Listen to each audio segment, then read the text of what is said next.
Hello friends, कैसे हैं आप। मैं हूं सुमित कुमार और आप देख रहे हैं मेरे यूट्यूब चैनल एसपी मार्गदर्शन को। ऑप्टिक्स के इस सीरीज में आज हम बात करेंगे समतुल्य लेंस के बारे में।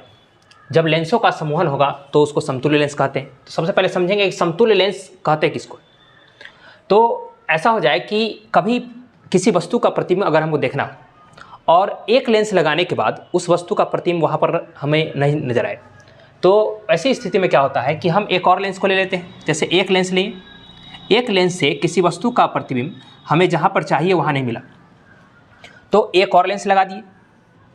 अगर एक और लेंस लगा दिए तब भी वहाँ पर उसका प्रतिबिंब नहीं बन रहा है जहाँ पर हमें चाहिए, तो एक और लेंस ले सकते हैं। तो इस तरीके से अगर हम लें और उसके बाद मतलब किसी वस्तु का प्रतिबिंब जहाँ हमें चाहिए वहाँ पर मिल जाए, तो कहेंगे कि लेंस जो है एक से अधिक हो गया तो लेंसों का समूहन हो गया। ठीक है, जब लेंस एक से अधिक हो जाता है तो इसको कहते हैं लेंसों का समूहन।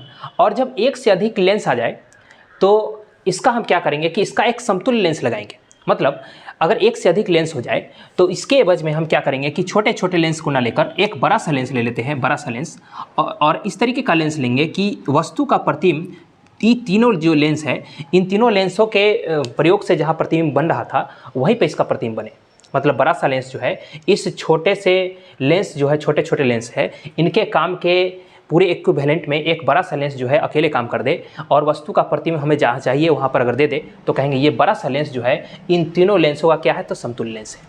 ठीक है, मतलब एक से अधिक लेंस को अगर बड़ा सा लेंस एक ही लेंस में अगर पूरे काम को कर दे तो उस बड़े लेंस को हम कहेंगे क्या है, समतुल्य लेंस। जैसे यहाँ पर पिक्चर को समझेंगे कि यहाँ पर क्या है कि दो लेंस लिया गया है, इसमें दो लेंस लिया गया है और किसी वस्तु का प्रतिबिंब P, इसका प्रतिबिंब हमको I पर चाहिए। और I पर चाहिए तो क्या हुआ है कि पहली बार पहले लेंस के द्वारा L1 के द्वारा इस वस्तु का प्रतिबिंब जो है I1 पर बना है। मतलब P से वस्तु जो है यहाँ से गया और वस्तु से जब यहाँ से लेंस जो है वस्तु का प्रतिबिंब जब अपवर्तन हुआ तो बना इसका प्रतिबिंब कहाँ पर, I1 पर। मतलब पहली बार L1 द्वारा लेंस L1 द्वारा वस्तु का प्रतिबिंब कहाँ पर बना, तो I1 पर। लेकिन हमें प्रतिबिंब कहाँ पर चाहिए, I पर।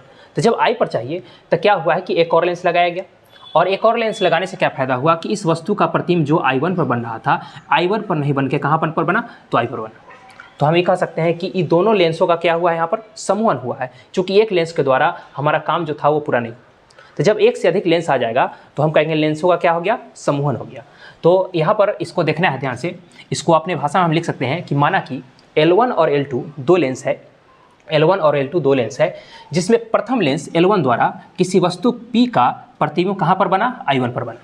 ठीक है, मतलब कि P का प्रतिबिंब L1 के द्वारा कहाँ पर बना, I पर बना। तो यहाँ से L1 से इसका दूरी जो है मान लेंगे वस्तु दूरी, और L1 से I1 का दूरी जो है प्रतिबिंब दूरी मानेंगे और इसको मान लेंगे V1।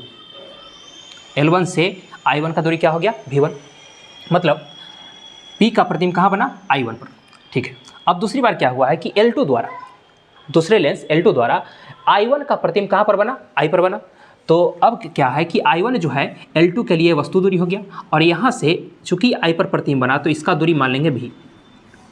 प्रतिबिंब दूरी क्या हो गया, V। मतलब L2 से I का दूरी क्या हो गया, V। अगर इसको समझना है तो ऐसे समझेंगे कि पहले लेंस द्वारा P का प्रतिबिंब कहाँ बना, I1 पर। दूसरे लेंस L2 द्वारा I1 का प्रतिबिंब कहाँ बना, I पर। तो पहले लेंस के लिए L1 के लिए इधर का जो दूरी है ये हो गया U, मतलब वस्तु दूरी, और L1 से I1 का दूरी जो हो गया पहले लेंस के लिए क्या हो गया, तो प्रतिबिंब दूरी। उस तरीके से दूसरे लेंस द्वारा L2 से I1 का दूरी जो हो गया V1, ये हो गया वस्तु दूरी, और L2 से I जो है इसका दूरी हो गया, इसको कहेंगे कौन दूरी, तो ये हो गया प्रतिबिंब दूरी। ठीक है, तो लेंस के सूत्र से जानते हैं 1/f बराबर होता है 1/v माइनस 1/u, ये होता है। इसी लेंस का जो सूत्र है इसका प्रयोग करके इसका हम फार्मूला प्रूव करेंगे। तो इसमें क्या है कि पहले लेंस का इसमें क्या मान लेते हैं कि यहाँ से यहाँ का दूरी जो है, या पहले लेंस की फोकस दूरी हम मान लेते हैं कि f1। ठीक है, पहले लेंस की दूरी फोकस दूरी f1 मान ली। तो यहाँ पर लिखेंगे कि पहले लेंस L1 के लिए फोकस दूरी हो जाएगा f1, और पहले लेंस के लिए वस्तु दूरी क्या होगा, तो L1 से वस्तु दूरी हो गया u।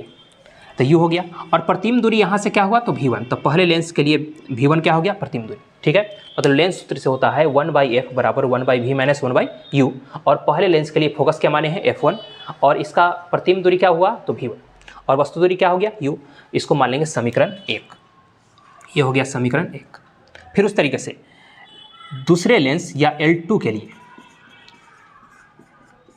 L2 के लिए लेंस L2 के लिए बोलिए, तो यहाँ पर इसके लिए वस्तु दूरी हो गया I1 के, और प्रतिम कहाँ बना I पर, तो इसके लिए लिखेंगे A1/f2, यहाँ f2 जो है दूसरे लेंस की फोकस दूरी हो गई, और यहाँ पर प्रतिबिंब जो है इसका प्रतिबिंब बना है 1/v माइनस 1/ वस्तु जो है इसका हो गया क्या तो v1, मतलब दूसरे लेंस का वस्तु दूरी जो है ये हुआ v1, और इसका प्रतिबिंब दूरी क्या हो गया v हो गया, और फोकस दूरी क्या हुआ f2, मतलब पहले लेंस के लिए f1 और दूसरे लेंस के लिए f2।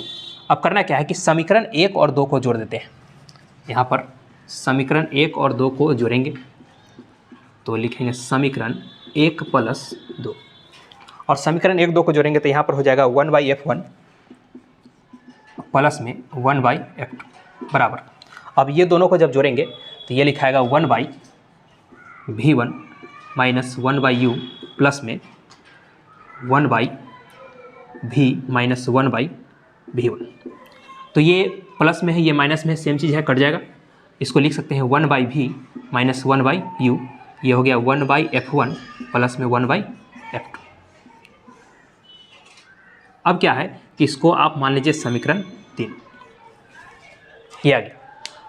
अब क्या करेंगे कि चूंकि इसमें 2 लेंस था और 2 लेंस से हमारा प्रतिबिंब जो है P का प्रतिबिंब कहाँ बन रहा था I पर। अब इस 2 लेंस को हम हटाएंगे और एक बड़ा सा लेंस लगाएंगे जिसकी फोकस दूरी हो जाएगा f, जिसकी फोकस दूरी क्या हो जाएगी f। मतलब 2 लेंस को हटाना है और इस एक बड़ा सा लेंस लगाना है, और उस लेंस का काम ये होगा कि P का प्रतिबिंब कहाँ बनाएगा I पर अकेले, मतलब सिंगल एक लेंस इन दोनों लेंस के बराबर जो है काम करेगा, और उसका प्रतिबिंब कहाँ बनाएगा I पर, मतलब P का वस्तु का प्रतिबिंब कहाँ बनेगा I पर। तो उस बड़े लेंस की फोकस दूरी क्या हो गया f, तो जो बड़ा लेंस होगा वही लेंस, उसी को कहेंगे कि इस दोनों लेंस के क्या है वो समतुल्य में है या समतुल्य लेंस है, ठीक है।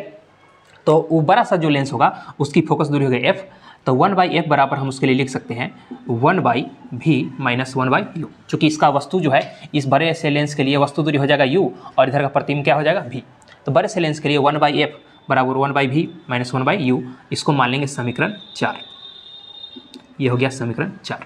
और समीकरण 3 तथा 4 से अब देखिए तो इधर वाला ये जो है इक्वल है, ये इक्वल है तो इधर वाला भी इक्वल होगा, तो इसको हम लिख सकते हैं 1/f बराबर 1/f1 प्लस 1/f2। यही होता है समतुल्य लेंस की फोकस दूरी। बहुत आसान है, मतलब पहले जो है 2 लेंस लिए हैं, 2 लेंस लेने के बाद पहले लेंस के लिए वस्तु दूरी हो गया u और प्रतिबिंब दूरी हो गया v1, दूसरे लेंस के लिए वस्तु दूरी हो गया वस्तु दूरी हो गया v1 और प्रतिबिंब दूरी हो गया v। दोनों लेंस के लिए अलग अलग लेंस सूत्र का प्रयोग किए हैं। पहले लेंस के लिए फोकस दूरी f1, दूसरे लेंस के लिए फोकस दूरी क्या है f2, और यहाँ पर लेंस सूत्र का प्रयोग किया है, दोनों समीकरण को ऐड किए हैं, और ऐड करने के बाद ये आ गया, चूँकि कट जाएगा 1/v1 और 1/v1 का हुआ कट गया। और उसके बाद क्या है कि इन दोनों लेंसों को हटाकर एक बड़ा सा लेंस लगाएं और उसी को कहेंगे समतुल्य लेंस, और उसकी फोकस दूरी मान लिया क्या f। तो लेंस सूत्र से हो गया 1/f बराबर 1/v माइनस 1/u। अब इसको थोड़ा सा क्या करेंगे, थोड़ा सा सिंप्लीफाई और करेंगे, तो 1/f बराबर इसको लिख सकते हैं f1 इंटू में f2, और यहाँ हो गया f2 प्लस f1, और इसी को अगर हम अच्छे से लिख दें तो ये हो जाएगा f बराबर, इसको ऊपर करेंगे ये वाला ऊपर हो जाएगा, मतलब f1 इंटू f2 बटा में f1 प्लस में f2। यही होता है 2 लेंस संपर्क में रखे 2 लेंस की समतुल्य फोकस दूरी। बहुत VBI है, बिहार बोर्ड के एग्ज़ाम में बहुत बार आ चुका है, तो इसको क्या करना है कि अच्छे से देख लेना है और 2-3 बार इसको प्रैक्टिस करेंगे, एकदम याद हो जाएगा। बहुत आसान है, एग्ज़ाम में आया हुआ है तो आपके लिए बहुत इंपॉर्टेंट है एग्ज़ाम के व्यू से।